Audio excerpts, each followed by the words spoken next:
Guys, എന്തൊക്കെയുണ്ട് വിശേഷം? എല്ലാവർക്കും സുഖമല്ലേ? സോ ഗൈസ്, നമ്മൾ ഇന്ന് റിവ്യൂ ചെയ്യാൻ പോകുന്ന ഫോൺ മറ്റാരുമല്ല, നമ്മുടെ സ്വന്തം ഒപ്പോടെ ഫൈൻഡ് X8 എന്ന് പറയുന്ന ഡിവൈസാണ്. സത്യം പറഞ്ഞു കഴിഞ്ഞാൽ ഇറങ്ങിയത് ഞാൻ അറിഞ്ഞിട്ടില്ല. ഞാനിപ്പോൾ ഒരു ദിവസം ഏത് ഫോണിനെ നമുക്ക് പുതുതായിട്ട് ഏത് ഇറങ്ങിയിട്ടുണ്ട്, എന്തെടുക്കാമെന്ന് അന്വേഷിച്ച് പോയപ്പോഴാണ് ഞാൻ ഈ സാധനത്തെ പറ്റി അറിയുന്നത്. ഫൈൻഡ് X8 എന്നാണ് മോഡലിൻ്റെ പേര്. അപ്പോൾ ഞാനിത് ബോക്സിങ് ജസ്റ്റ് ഓപ്പൺ ആക്കി കയ്യിലെടുത്തു. ഫോൺ വെറുതെ ഭയങ്കര ഇൻഹാൻഡ് ഫീലാണ് എനിക്ക് തന്നത്. ഫസ്റ്റ് ഓഫ് ഓൾ ഞാൻ ആ ഒരു കാര്യം ഒപ്പോനോട് എടുത്തു പറയണം. കാരണം ഇവരിപ്പോൾ ഈ ക്രിയേറ്റ് ചെയ്തിരിക്കുന്ന ഈ ഡിസൈൻ എന്ന് പറയുന്നതില്ലേ, വളരെ വളരെ വളരെ നമുക്ക് പ്രീമിയം ഇൻഹാൻഡ് ഫീലാണ് തരുന്നത്. ഫോൺ വലുതാണ്, നല്ല വലിപ്പമുണ്ട് ഫോൺ. പക്ഷേ നമ്മുടെ കയ്യിൽ ഇത് ഇരിക്കുന്നത് നമ്മൾ അറിയുന്നില്ല. അത് തന്നെ നമുക്കൊരു ഫീൽ അതിൽ നിന്ന് തന്നെ കിട്ടും. കാരണം ഈ ഫോൺ ഹോൾഡ് ചെയ്യുമ്പോൾ തന്നെ നമുക്ക് മനസ്സിലാവും ഇതിൻ്റെ അകത്ത് എന്തോ ഉണ്ടെന്നുള്ളത്. അപ്പം ഞാൻ ഒട്ടും പ്രതീക്ഷയൊന്നും വെക്കാതെയാണ് ഈ ഫോൺ എടുത്തതും. കാരണം പുതിയൊരു പ്രൊഡക്റ്റാണ്, എങ്ങനെയുണ്ടെന്ന് നോക്കാം എന്നുള്ള രീതിയിൽ എടുത്തത്. സാധനം എടുത്ത് ഉപയോഗിക്കാൻ തുടങ്ങിയിട്ട് എൻ്റെ കിളി അങ്ങോട്ട് പോയി. ഞാൻ ഒപ്പോടെ പല ഡിവൈസസ് ഉപയോഗിച്ചിട്ടുണ്ട്. പക്ഷെ മോനെ ഇത് പെഡയാണ്. പെഡയെന്ന് വെച്ചാൽ അവർ എല്ലാ കുറവുകളും തീർത്തിട്ടുണ്ട് ഇത്തവണ. കുറ്റം പറയാൻ പോലും എനിക്ക് കാര്യമായിട്ടൊന്നുമില്ല. ആ ഒരു നിലയിലൊക്കെ ഒപ്പം വരുമെന്ന് ഞാൻ വിചാരിച്ചില്ല. കാരണം അവരെ കൊണ്ട് പറ്റുമെന്ന് അവർ കാണിച്ച്. അവർ ഇത്ര നാളും ചെയ്തേക്കുന്ന പോലത്തെ ഡിവൈസ് അല്ല ഈ ഫൈൻഡ് X8 എന്ന് പറയുന്നത്. പറയാൻ ഒരുപാട് കാര്യങ്ങളുണ്ട്. ഞാൻ ഇങ്ങനെ പറയണമെന്ന് തോന്നരുത്. കാരണം ഞാൻ അത്ര എക്സൈറ്റഡ് ആയിരുന്നു ഈ ഡിവൈസ് കയ്യിൽ എടുത്ത് യൂസ് ചെയ്യാൻ തുടങ്ങിയ പിന്നെ. അതുകൊണ്ടാണ് ഇങ്ങനെയൊക്കെ പറയുന്നത്. സോ ഗൈസ്, 70,000 രൂപ ഇതിൻ്റെ പ്രൈസ് പോയിന്റ് എന്ന് പറയുന്നത്. ആ വിലക്കാണ് ഇത് കിട്ടുള്ളൂ. അപ്പോൾ അതിൽ കുറച്ചൊന്നും കിട്ടാൻ ഇപ്പോൾ നിലവിൽ വേറെ വഴിയില്ല. പക്ഷെ ഞാൻ ഇതിൻ്റെ ഒരു ആക്ച്വൽ പ്രൈസ് പോയിന്റ് ഉണ്ട്. ആ പ്രൈസ് പോയിന്റിൽ ഈ ഫോൺ ഞാൻ വിൽക്കുന്നുണ്ട്. അത് ലാസ്റ്റ് പറയുന്നതാണ് വീഡിയോയുടെ. അപ്പോൾ കം ടു ദ പോയിന്റ്. ഇതിനകത്ത് പറയാനുള്ള എൻ്റെ ഡിസൈൻ തന്നെയാണ്. ഈ ഡിസൈനിനെ പറ്റി ഞാൻ നേരത്തെ പറഞ്ഞിരുന്നു, കിഡിലനാണ്. പക്ഷേ ഇതിനകത്ത് നമുക്ക് വളരെ അധികം ഉപയോഗപ്പെടുന്ന വേറൊരു സാധനം ഉണ്ട്. എന്താണെന്നറിയും? Alert slider. കാരണം OnePlus അവർ ഇത് എടുത്ത് മാറ്റിയതാണ്. പക്ഷേ ഇപ്പോൾ ഇതിനകത്ത് ഇതുണ്ട്. And it's just too good. ഇങ്ങനത്തെ ഒരു ഫിനിഷിൽ നമുക്ക് അലേർട്ട് സ്ലൈഡർ കിട്ടുമ്പോൾ അതിൻ്റെ ഒരു ഫീല് തന്നെ വേറെയാണ്. നമ്മളത് നല്ല രീതിയിൽ ഉപയോഗിക്കാനും പറ്റുന്നുണ്ട്. നമുക്ക് ഭയങ്കര ഈസി ടു യൂസ് ആണ്. കാരണം കെറിവും കാര്യങ്ങളൊന്നുമില്ല. ഫ്ലാറ്റ് ആയിട്ടുള്ള സാധനമാണ് കൊടുത്തിരിക്കുന്നത്. പിന്നെ സ്റ്റെയിൻലെസ് സ്റ്റീൽ അലൂമിനിയം ആണ്. ആക്ച്വലി ഈ ഫോണിൻ്റെ ഏറ്റവും വലിയ പ്രത്യേകത എന്ന് പറയുന്നത് ഈ ഒരു പ്രൈസ് റേഞ്ചിൽ ഗെയിമിംഗ് അല്ലാത്തൊരു ഡിവൈസ് ഇപ്പോൾ ഫ്ലാറ്റ് ഡിസ്പ്ലേ ആയിട്ട് വരുന്നു എന്നുള്ളതാണ്. കാരണം ഇത് പക്ക ഫ്ലാറ്റ് ആയിട്ടുള്ള ഡിസ്പ്ലേ ആണ്. യാതൊരുവിധ കെർവോ കാര്യങ്ങളോ ഒന്നുമില്ല. Front flat. എനിക്ക് പൊതുവേ ഫ്ലാറ്റ് ഡിസ്പ്ലേ ആണ് ഇഷ്ടം. ഇത് സംതിങ് ഒരു ഡിഫറെൻറ്റ് ഫീല് തരുന്നൊരു ഡിവൈസാണ്. കാരണം എല്ലാം ഉണ്ട്. അതിൻ്റെ ഒപ്പം തന്നെ ഇതിൻ്റെ ഡിസ്പ്ലേ എന്ന് പറഞ്ഞാൽ വെറുതെ വേ ടു ഗുഡാണ്. കിഡിലൻ എന്ന് പറഞ്ഞാൽ കിഡിലൻ. കോണ്ടന്റ് വ്യൂയിങ് ആയിരുന്നാലും ഇല്ലെങ്കിൽ നമുക്ക് ഔട്ട്ഡോർ പോയിട്ട് നമ്മൾ എന്തെങ്കിലും പർപ്പസ് ഒക്കെ യൂസ് ചെയ്യാനായിരുന്നാലും ഇൻഡോർ ആയിരുന്നാലും എന്ത് കാര്യമായിരുന്നാലും പൊളി. അത് നമുക്കത് നല്ല രീതിക്ക് യൂസ്ഫുൾ ആവുന്ന തരത്തിലാണ് അവർ ആ ഡിസ്പ്ലേ ചെയ്തിരിക്കുന്നത്. സൗണ്ട് ഭയങ്കര നൈസാണ്.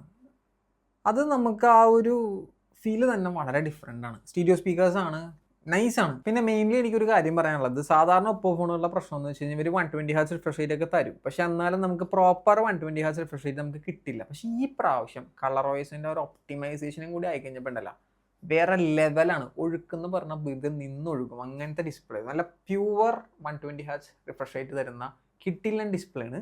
യാതൊരുവിധ കുറ്റോ കാര്യങ്ങളൊന്നും ഇതിനകത്ത് പറയാനില്ല. എനിക്ക് ഡിസ്പ്ലേ വൈസ് എനിക്ക് ഫോൺ വളരെ ഇഷ്ടപ്പെട്ടു. പോരാതെ അതിൻ്റെ കൂടെ ഒരു ഇൻ ഡിസ്പ്ലേ ഫിംഗർ പ്രിന്റും കൂടി വരുന്നുണ്ട്. അതും വെൽ വർക്കിംഗ് ആണ്. ColorOS 15 ഫോൺ വരുന്നത്. ആക്ച്വലി ഈ പ്രാവശ്യം ColorOS വളരെ നല്ല ഇംപ്രൂവ്ഡ് ആയിട്ടാണ് വന്നിരിക്കുന്നത്. നമുക്ക് അതിൻ്റെ ഐക്കൺസും കാര്യങ്ങളും മാത്രമല്ല, നമുക്ക് ആ ഒരു യൂസർ എക്സ്പീരിയൻസും രസമാണ്. ഇപ്പോൾ എനിക്ക് കുറച്ചും കൂടി വിവോനയിലും ഇത്തവണ എനിക്ക് ഇഷ്ടപ്പെട്ടതാണ്. സിമ്പിളാണ്. പക്ഷേ ഒരു പ്രശ്നമുണ്ട്. കുറച്ച് ഹോട്ട് ഗെയിംസും ഹോട്ട് ആപ്സൊക്കെ അവന്മാർ കുത്തി അരച്ചിട്ടുണ്ട്. നമുക്കത് കളയാൻ പറ്റും. ആ ഒരു ഇതല്ലാണ്ട് ബാക്കി കാര്യങ്ങളൊക്കെ വളരെ സ്മൂത്താണ്. ഈ തവണ ഒരു നല്ലൊരു വ്യത്യാസം എനിക്ക് ഫീൽ ചെയ്തത് എന്താണെന്ന് വെച്ച് കഴിഞ്ഞാൽ, ഈ ഫോൺ ശരിക്കും ഞാൻ ഇങ്ങനെ റിവ്യൂ ഉള്ള കാര്യം തന്നെയുണ്ട്. എനിക്ക് ഫീൽ ചെയ്തൊരു കാര്യം ഞാൻ പറയാണ്. ജസ്റ്റ് ഒരു നോർമൽ സോഫ്റ്റ്വെയർ എക്സ്പീരിയൻസ് മാത്രം തരുന്ന ഒരു ഡിവൈസ് അല്ല അവർ ഇറക്കിയിരിക്കുന്നത്. ഇതിൽ വരുന്ന ചിപ്സെറ്റ് എന്ന് പറഞ്ഞാൽ ഡിമെൻസിറ്റിയുടെ 9400 എന്ന് പറയുന്ന ചിപ്സെറ്റാണ്.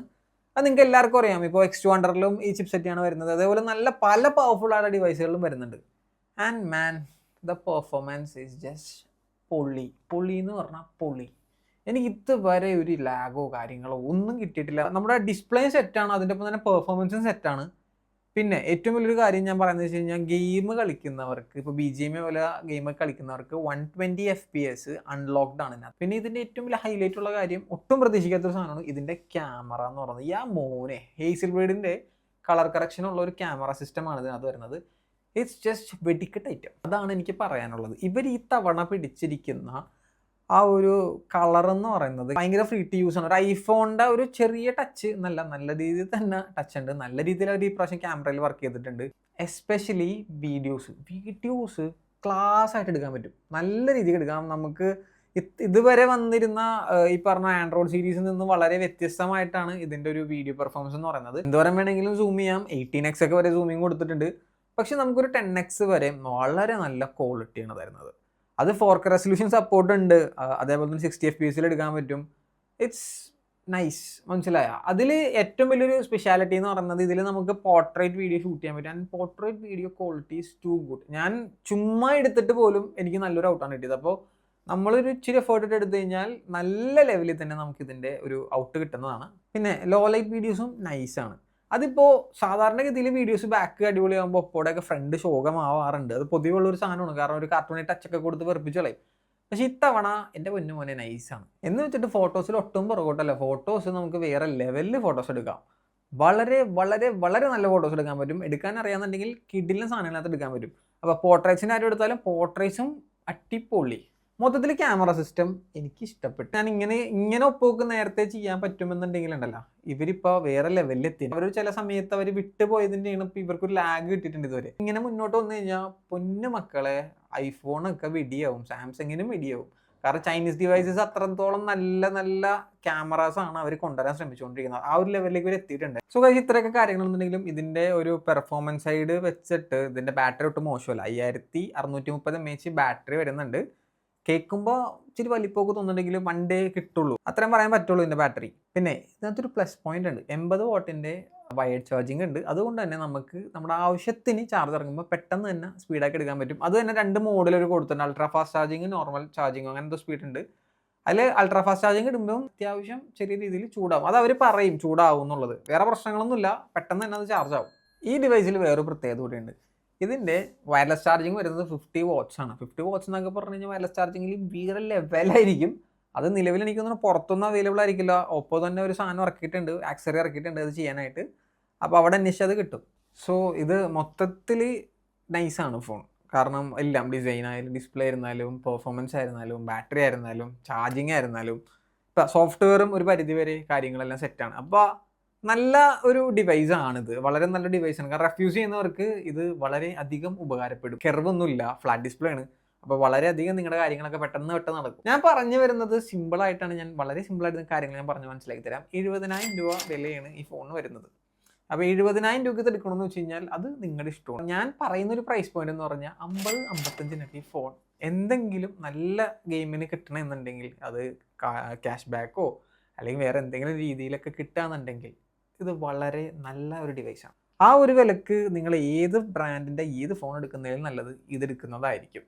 ഞാനിപ്പോൾ പറഞ്ഞത് വിവോ X200 എടുക്കേണ്ട അങ്ങനെയൊന്നുമല്ല ഞാൻ പറഞ്ഞത്. ഞാൻ എടുത്തു പറയുന്നു ഫ്ലാറ്റ് ഡിസ്പ്ലേ, മനസ്സിലായോ? X200 ഒരു ചെറിയ കർവുണ്ട്. അപ്പോൾ അതുകൊണ്ടാണ് ഞാൻ പറയുന്നത് ഫ്ലാറ്റ് ഡിസ്പ്ലേ ഉള്ള ഫോണുകളിൽ എനിക്കിപ്പോൾ ഇത് വളരെ ഇഷ്ടപ്പെട്ടു. മറ്റ് ബ്രാൻഡുകളെ പോലെയല്ല ഈ ചൈനീസ് ബ്രാൻഡുകൾക്ക് ഒരു പ്രത്യേകത കൂടെയുണ്ട്. ഇവർ പ്രോപ്പറായിട്ട് സർവീസ് തരും. എനിക്കൊരു ഡിസ്പ്ലേ ലൈൻ വന്നാൽ അവർ അത് മാറ്റിത്തരും.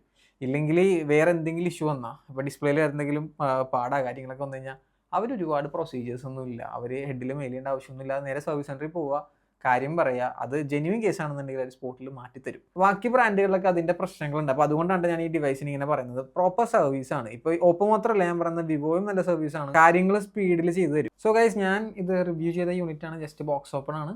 അപ്പോൾ ഞാനിത് കൊടുക്കുന്നുണ്ട്, ഞാൻ പറഞ്ഞ പ്രൈസ് പോയിന്റിൽ തന്നെയാണ് ഞാനിത് കൊടുക്കുന്നതും. അപ്പോൾ നിങ്ങൾക്ക് ഇത് മേടിക്കണമെന്നുണ്ടെങ്കിൽ താഴത്തെ യൂസ് സ്റ്റോറിൻ്റെ ലിങ്ക് ഉണ്ട്. അപ്പോൾ OLX ഇൻസ്റ്റാഗ്രാം പേജസ് ഒക്കെ ഉണ്ട്, നിങ്ങൾ താല്പര്യം ഉണ്ടെന്നുണ്ടെങ്കിൽ DM ചെയ്യുക. സോ ഇത്രയൊക്കെയാണ് ഈ ഡിവൈസിൻ്റെ കാര്യങ്ങളെന്ന് പറയുന്നത്. അപ്പോൾ വീണ്ടും നിങ്ങൾക്ക് വേണ്ടി പുതിയൊരു വീഡിയോ ഞാൻ വരുന്നതാണ്. നിങ്ങളുടെ സ്വന്തം ടെക് ട്രാം സൈനിങ് ഓഫ്.